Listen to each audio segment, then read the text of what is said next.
I really just wanted to talk about something that's really on my mind right now, and it's been bugging the hell out of me. And it's completely unrelated to anything Appalachia related, so I apologize for that. But I think it's just extremely important. So I'm going to talk about it. I'm going to rant about it for a little bit, and you're all just going to have to deal with it. And it's this whole thing about this guy named Kilmar Abrego Garcia guy, and I'm going to flip over to this thing that I created and threw it up on Instagram yesterday.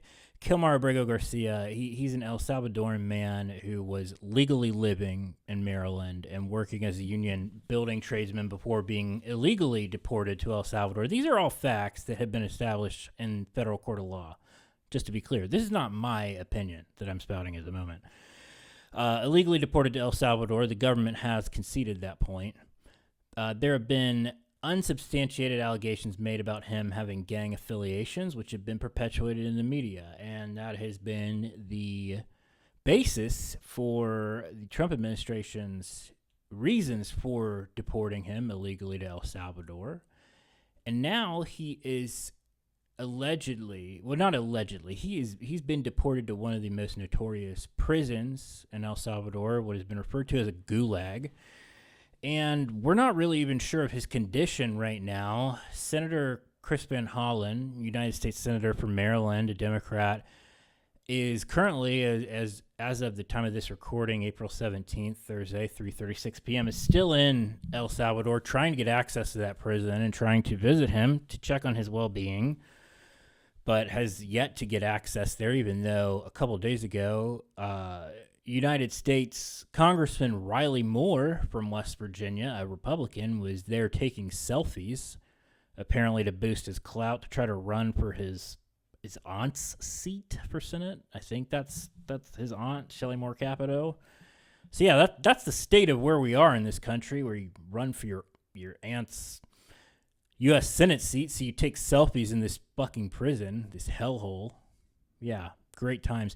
Anyway, the big thing here is that they just illegally deported this guy without any, real due process. He didn't commit a crime.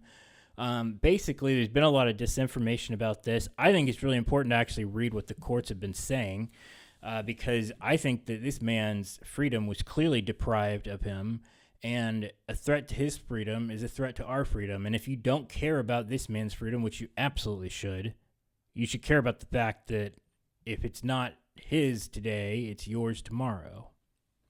And so this has gone through, he's gone through the immigration courts, but he's also gone through the federal district court, the federal circuit court, and the United States Supreme Court. And so the one that's being made, all the hay is being made at the Supreme Court.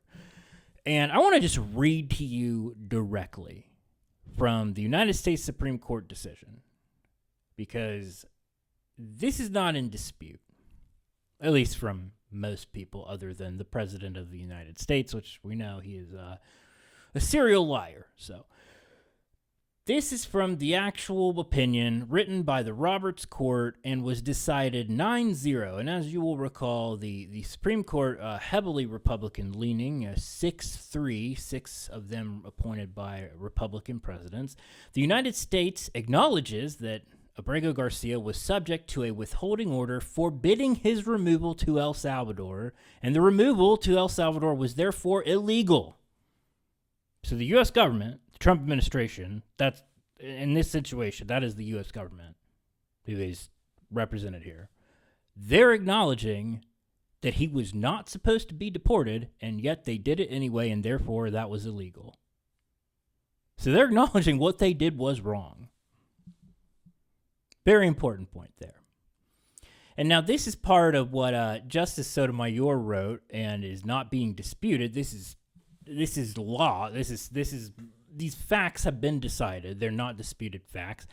The government, aka the Trump administration, DOJ, whoever was litigating this case, I think this was so this is Christine Noem, Department of Homeland Security. So this is who is representing the government. So it's her Department of Homeland Security. So assuming that it is attorneys representing the Department of the Homeland Security. The government has cited no basis in law for Abrego Garcia for Abrego Garcia's warrantless arrest, his removal to El Salvador, so his deportation, or his confinement in a Salvadoran prison, that notorious gulag hellhole. Nor could it. The government remains bound by an immigration judge's 2019 order expressly prohibiting Abrego Garcia's removal to El Salvador. And I cut out certain parts of it because it wasn't quite as relevant, but the reason why they did that is because there was a legitimate, well-founded fear that he would be killed if he was sent back to El Salvador. And that's part of the reason why it wasn't technically asylum that he was given. He was given something called withholding of removal, but it's very similar to asylum. The government has not challenged the validity of that, so DHS, Kristi Noem's DHS, not challenging that, but instead, they're just saying that it was an oversight. Just an oversight. You know, depriving this man of his freedom to exist in the United States of America, just an oversight. And I should point out that many people are saying, well, this man, he was illegal. He came here illegally. Yes, he did. He entered the United States illegally. He entered the United States unlawfully in the beginning. He did. Do you know who else did? Elon Musk. Lots of people enter the United States unlawfully, but here's the important part, is that he remained bound by an immigration judge's 2019 order expressly prohibiting his removal. That means that he was lawfully present in the United States. He was allowed to be here. He was legally here.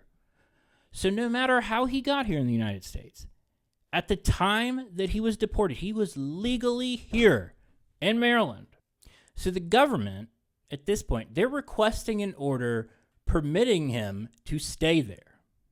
They're saying, basically, what this is saying, and this, you probably heard this, Trump administration, Kristi Noem, her DHS is saying, well, you know, fine, whatever. This was unlawful. We get it. We fucked up. But because he's in El Salvador now, our hands are tied. We can't do anything about it because he's not on U.S. soil. And so what this is saying is, again, this is part of Justice Sotomayor's additional disposition. So it's not part of the official United States Supreme Court opinion, but this is also reflecting what the opinion has said. So this is her own words writing this, but this is a reflection of what the actual opinion is delivering. This is just more spicy words, but it's also what the court has said. This is a husband, a father without a criminal record, important point, in a Salvadoran prison for no reason recognized by the law. The only argument the government offers in support of its request, that the United States courts cannot grant relief once a deportee crosses the border, is plainly wrong. And she goes on to cite several case law, which I have not put in there. Now, people who are going to read this are like, well, what about the domestic violence there? What about all this stuff? Government did not cite any of that.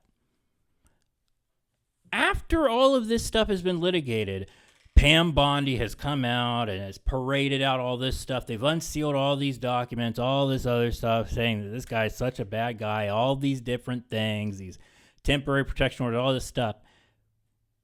Okay, you can cite all of that, but here's the problem.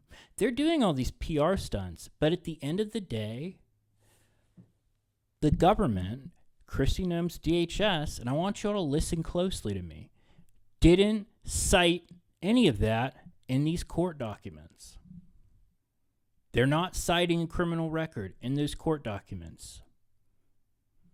Why? Because they don't have any of it. There's nothing that they can hinge their case on.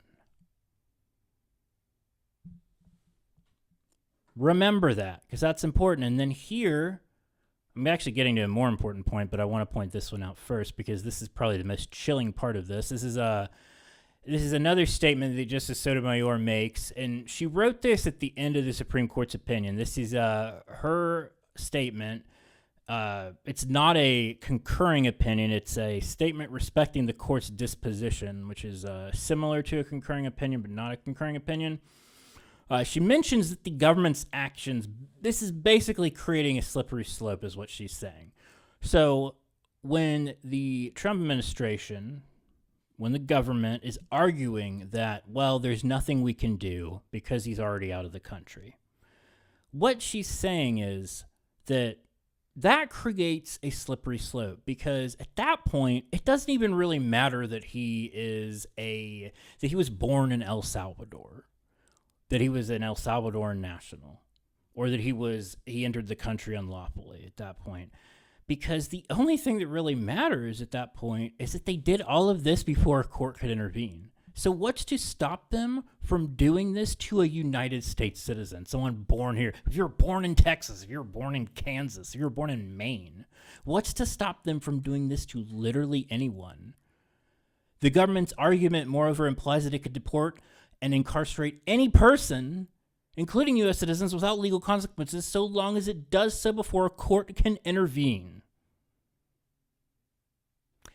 That's fucking chilling. That should scare the shit out of you. Now, as far as the gang affiliation is concerned, because this is probably one of the most dishonest things that the media has been pushing this whole time. Oh, he is MS-13, MS-13, MS-13.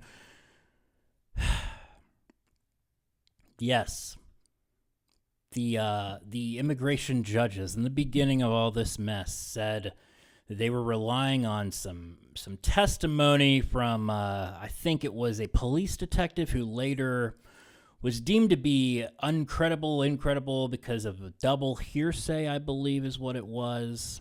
Because that relied on allegations that stemmed from double hearsay in a document authored by a later suspended police detective. So the credibility is questionable at best. Anyway, what's important in this is that we look at the actual federal cases, because those tell a different story. The federal cases are honestly at this point what matters the most. Let's talk about it. So, at the federal Fourth Circuit, this is right before you get to the Supreme Court, and the Supreme Court did not dispute any of this, all right? That's another important point that we want to point out here. The Fourth Circuit, let's zoom in here a little bit. Here's what the Fourth Circuit judge said in their opinion. Whatever the merits of the 2019 determination of the immigration judge regarding Abrego Garcia's connection to MS-13, the government presented no evidence to the district court. That was the court right before the Fourth Circuit, so well after the immigration judge. They presented no evidence to the district court to connect Abrego Garcia to MS-13 or any other criminal organization. Indeed, such a fact cannot be gleaned from this record, which shows Abrego Garcia had no criminal history in this country or anywhere else. If the government wanted to prove the district court that Abrego Garcia was a prominent member of MS-13, it has had ample opportunity to do so, but has not, nor has it even bothered to try. So what is that saying? It's saying that Kristi Noem's DHS, Department of Homeland Security, presented no evidence in court to the district court to connect Abrego Garcia to MS-13 or any other criminal organization, but that Kristi Noem's DHS had ample opportunity to do so, but they didn't even fucking bother to try. I'll let you all decide, but I believe that this is a genuine miscarriage of justice. I believe that this is eroding our freedoms, because this is a humongous slippery slope. He was lawfully present in this country at the time he was taken, kidnapped, thrown in a plane to El Salvador. The government has even conceded this point. They have simply said, well, there's nothing we can do about it now.